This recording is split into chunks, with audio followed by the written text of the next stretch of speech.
pemirsa, apa kabar? Senang sekali saya Mita Anggraini dapat menjumpai Anda di lobi Belajar Lebih Memahami. Pemirsa, keberadaan toko modern di kota Surabaya ini memang sudah menjamur bak jamur di musim hujan. Namun ironisnya tidak dilengkapi dengan perizinan yang dibutuhkan. Melihat fenomena ini, DPRD Kota Surabaya mendorong Pemkot untuk menindak dengan tegas. Di lobi hari ini kita akan membahas tema penindakan toko modern nakal di Surabaya bersama dengan Wakil Ketua DPRD Kota Surabaya, Bapak Haji Darmawan Esa. Namun sebelumnya, saya akan mengajak Anda untuk melihat cuplikan yang satu ini.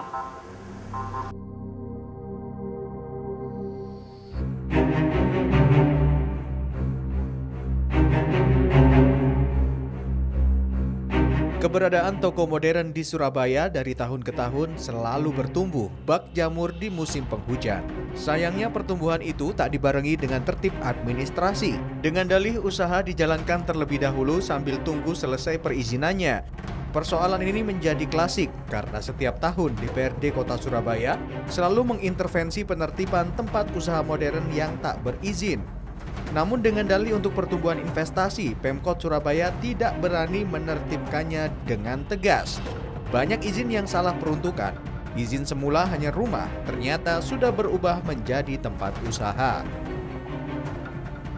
Komisi C DPRD Surabaya yang membidangi masalah pembangunan sudah menggelar dengar pendapat untuk membahas masalah toko modern, salah satunya minimarket. Saat itu Komisi C mendesak Pemkot Surabaya segera menutup minimarket yang tak ber-IMB atau juga yang tak sesuai dengan RT/RW atau rencana tata ruang wilayah. Lantas, seperti apa rekomendasi yang diberikan DPRD Kota Surabaya terkait masih berlarutnya kasus ini? Dan sejauh mana perangkat hukum yang disiapkan oleh DPRD Surabaya agar toko modern tidak mematikan pedagang pasar tradisional di Surabaya? Semuanya akan dibahas di lobi Belajar Lebih Memahami.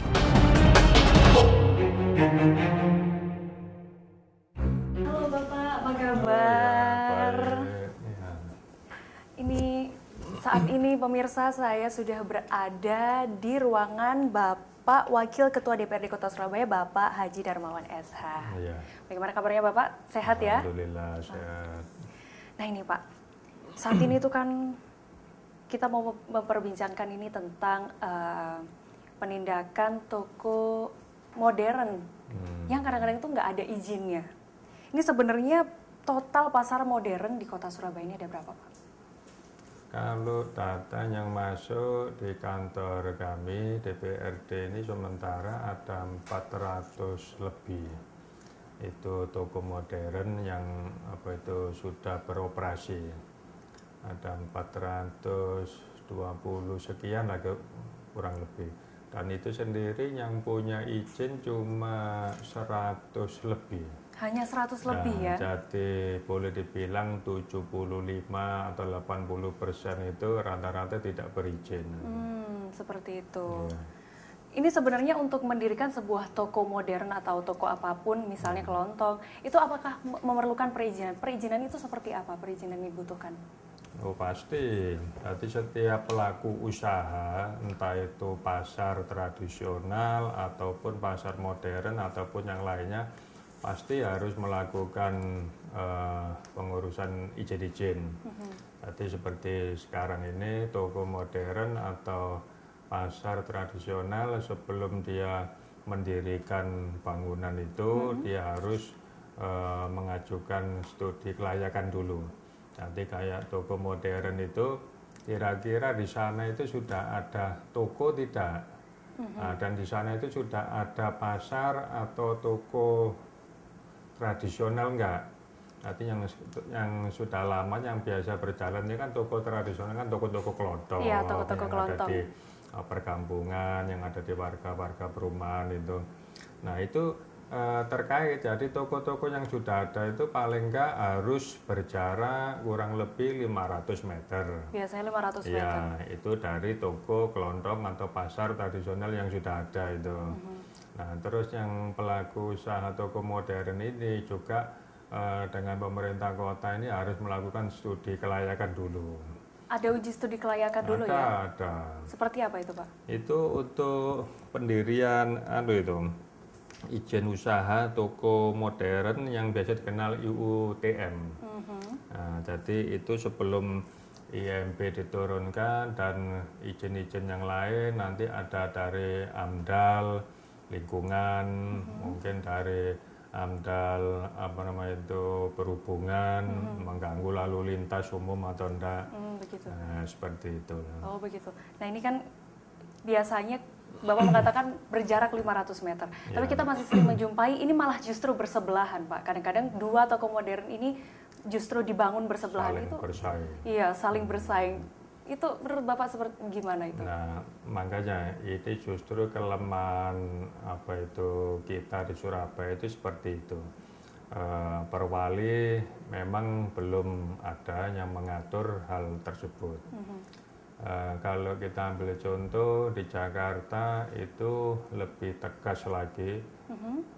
1 bulan yang lalu kita konsultasi di Kementerian Perdagangan itu menyatakan kurang lebih 5.000 toko modern itu sudah ditutup. Kurang lebih 5.000 toko modern 5.000 ya? toko modern di Jakarta itu sudah ditutup karena tidak mengantongi izin.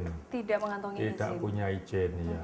Nah, yang ada di Surabaya ini sekarang juga kita anggota DPRD Surabaya sudah mengusulkan ke pemerintah kota untuk melakukan penertiban yang tidak berizin. Sama sekali tidak punya IMB untuk usaha tokonya, terus IUTM dan lain-lain, HAMDAL itu sama sekali mereka tidak punya. Dan toko-toko modern yang ada di Surabaya ini selalu mengatakan izin ini tergantung dari pusat. Tergantung dari pusat, Iya, diolor-olor ya pusatnya akhirnya. mereka. Jadi pusat tokonya mereka. Jadi semua data ada di kantor pusat mereka. Nah, itu menurut saya tidak bisa menjadikan alasan karena semua orang-orang pelaku usaha itu mendirikan usaha itu kan di kota kita Surabaya ini. Jadi aturan yang ada di Surabaya itu yang harus dipakai. Iya, kita harus mematuhi aturan Surabaya ya Bapak ya. Iya. Lalu kira-kira sudah ada berapa banyak toko-toko pasar-pasar kecil selain pasar modern yang kira-kira keberadaannya tuh akhirnya gulung tikar karena adanya toko modern? Iya. Pasar kecil yang sudah gulung tikar apa yang sudah gulung tikar, Pak? Karena adanya persaingan dengan toko modern ini. Kalau toko-toko kecil yang gulung tikar saya kira sudah banyak ya. Sudah banyak, jadi mereka memang kalah bersaing, kemudian dari pemerintah kota sendiri khususnya PD Pasar seharusnya mungkin ya, biarpun itu tidak di bawah naungan PD Pasar, paling enggak itu ada pembinaan lah. Karena pasar tradisional, toko kelontong itu adalah salah satu budaya dari memang Indonesia tidak bisa lepas dari toko kelontong ya Pak ya? Iya itu. Jadi perlu adanya pembinaan. Lebih adanya lagi pembinaan. Iya. Nah Pak, kira-kira ini langkah apa sih yang sudah disiapkan oleh Dewan untuk menyelamatkan pedagang-pedagang kecil di kota Surabaya Pak? Untuk ya Pak? Untuk menyelamatkan pedagang-pedagang kecil di kota Surabaya, karena maraknya kan sekarang sudah banyak toko-toko modern tumbuh kan. Ya. Nah sekarang bagaimana langkah Dewan untuk menyelamatkan pedagang-pedagang kecil? Ya pemerintah kota harus Dijawab nanti aja.